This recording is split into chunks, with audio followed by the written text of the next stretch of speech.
Now the cartel in Mexico that got the guys across is like, you you owe me the other half. Right. Where's the other half? How do I know you didn't call them? Right. Now, let me ask you this.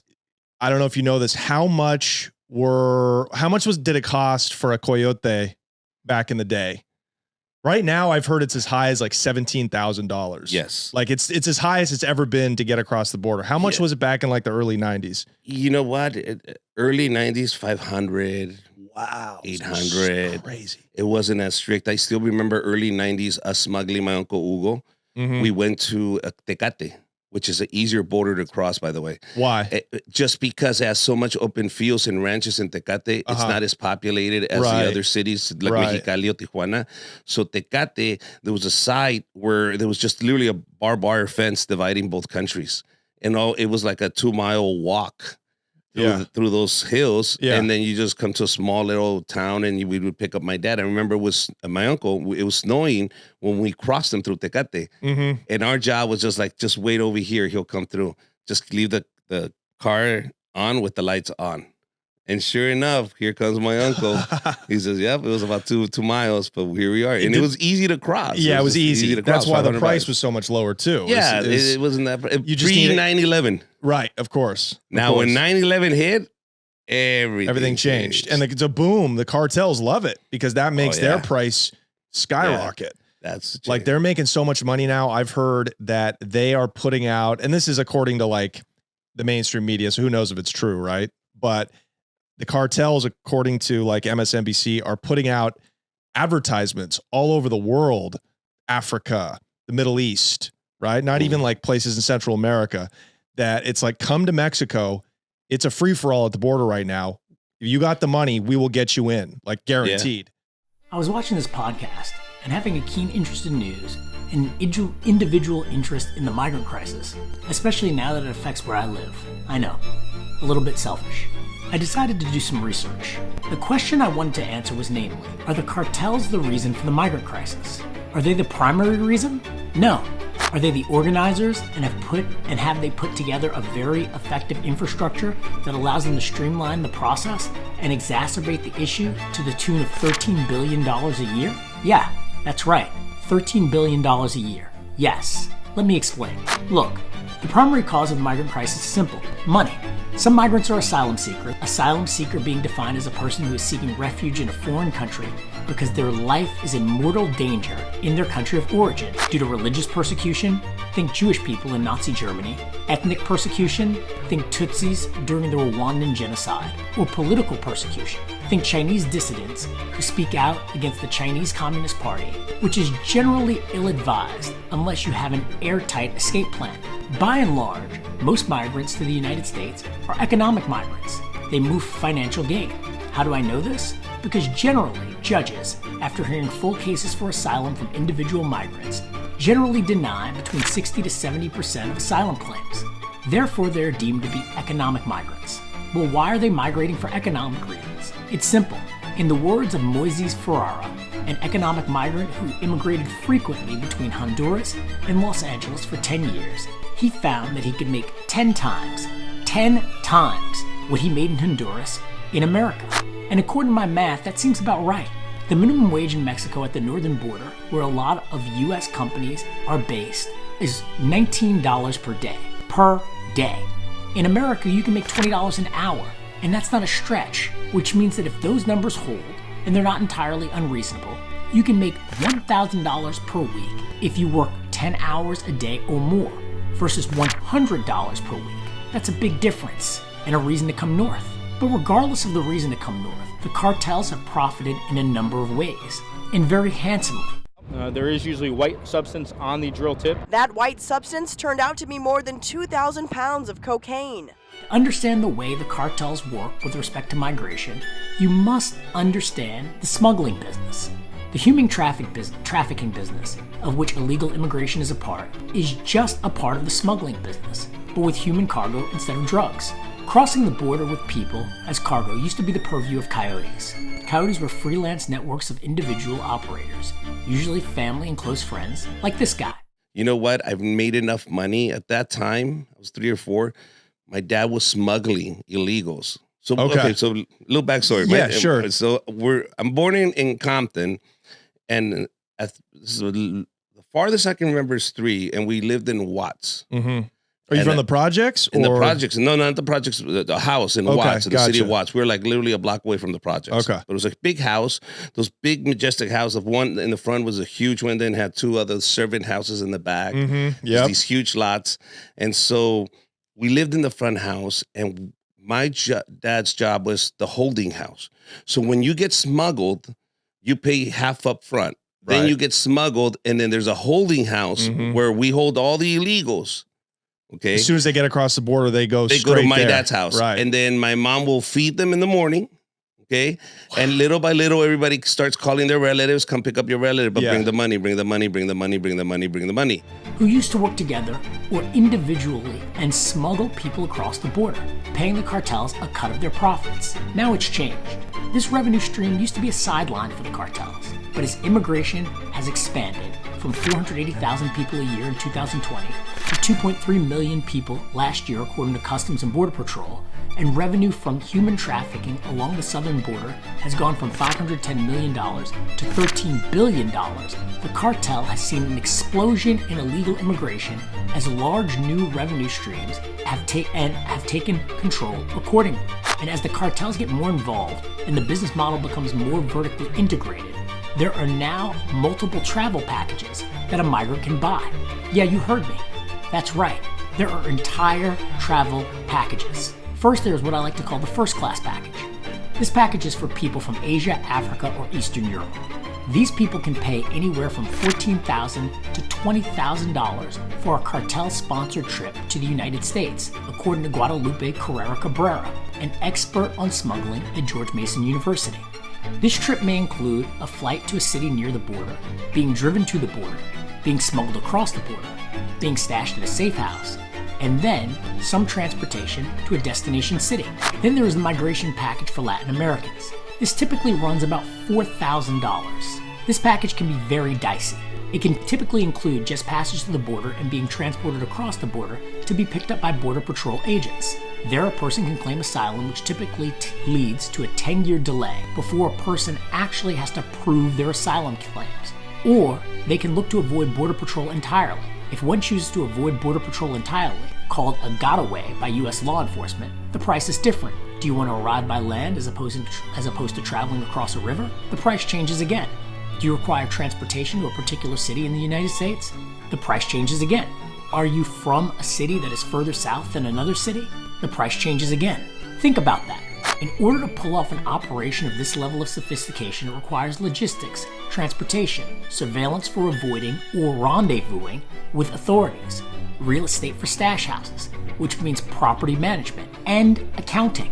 Matter of fact, according to Homeland Security investigations, the cartels have specialized teams dedicated to these various job functions.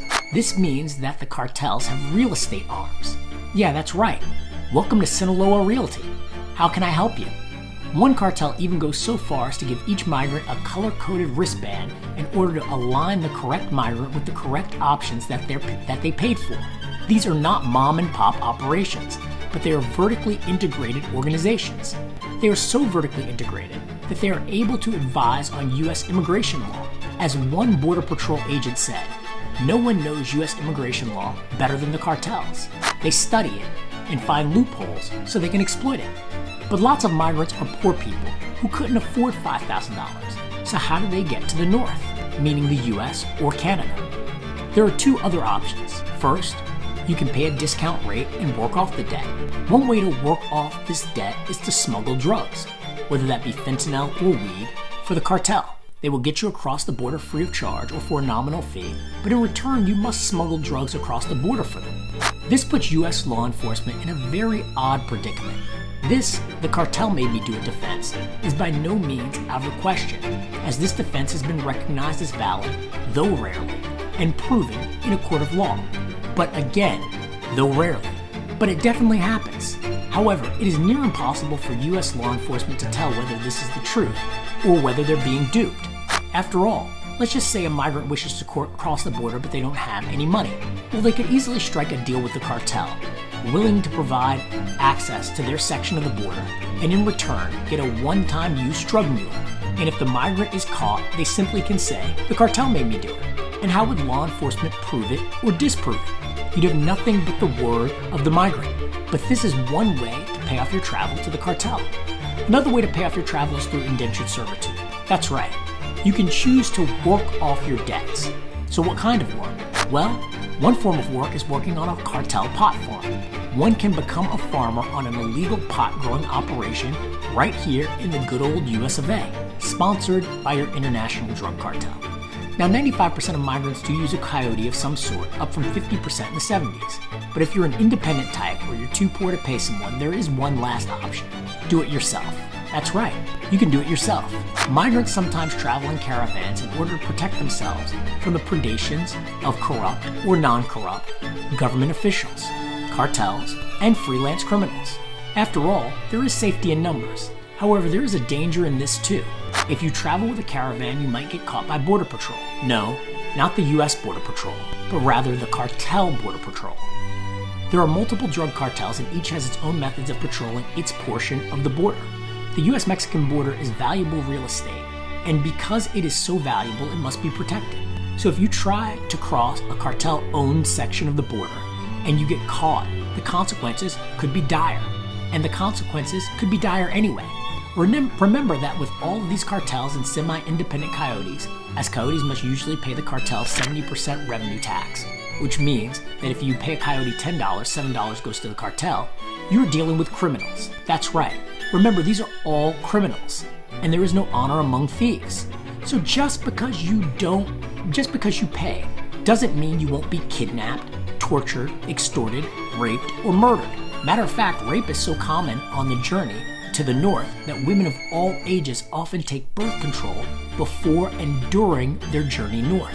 A very common action taken by cartels or independent coyotes is to quote a migrant a price. That price to be wired to the coyote from another illegal immigrant in the United States, and then the migrant is brought north and held in a stash house and tortured on the phone until their stateside contact sends more money. The difference between the past and the present is that this kidnap, torture, extortion used to happen in Mexico. Now it is happening here in America. As a matter of fact, remember Moises Ferreira, who I mentioned earlier in this piece? The man who had migrated between the US and Honduras for 10 years? This is exactly what happened to him. He was tortured, and his stepson was extorted. As a result of his torture, one of his hands is so deformed it can never be used again. The house the authorities found him in, according to US authorities, had extorted hundreds of thousands of dollars for migrants and sent it to the cartels. As a matter of fact, when authorities raided this home, they found the leader of this gang in the act of sexually assaulting a woman in the worst possible fashion. This house wasn't located in Juarez, Mexico. It was in Texas. The cartels feel insulated using this form of kidnap, torture, extortion because the victims of torture and the victims of extortion are often both illegal immigrants, or at least involved in illegal activity, and therefore rarely, if ever, call law enforcement. This isn't the only crime wave that has been perpetuated in the United States by the cartels in order to perpetuate the steady flow of illegal immigration. Law enforcement officers regularly engage in high-speed chases through the streets of Uvalde, Texas. They engage in order to stop smugglers during bailouts, which are situations where smugglers are trying to get rid of their human cargo before they get caught.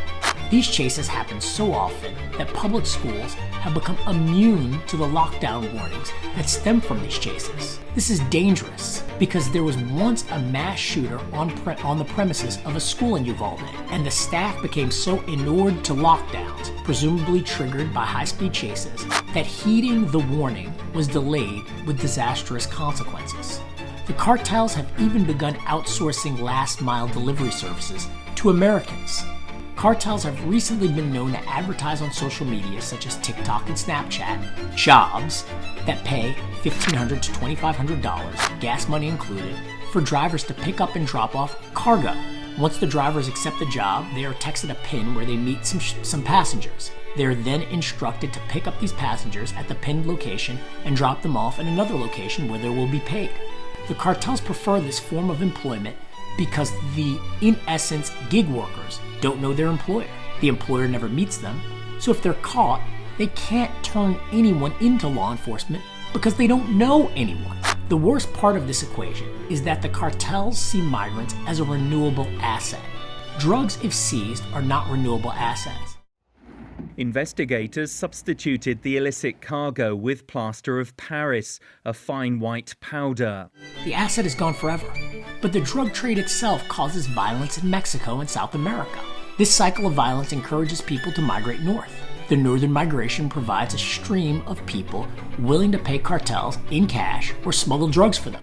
Tonight, along a roadway in southern Mexico, a seemingly endless stream of people. This smuggling of drugs fuels the turf wars, which cause a continued cycle of violence, which perpetuates the migration issue. Furthermore, if a migrant is expelled from the U.S., the cartel can get paid again by returning them to the United States. The cartels and their relationship to migration proves once and for all, whoever said crime doesn't pay had no idea what they're talking about.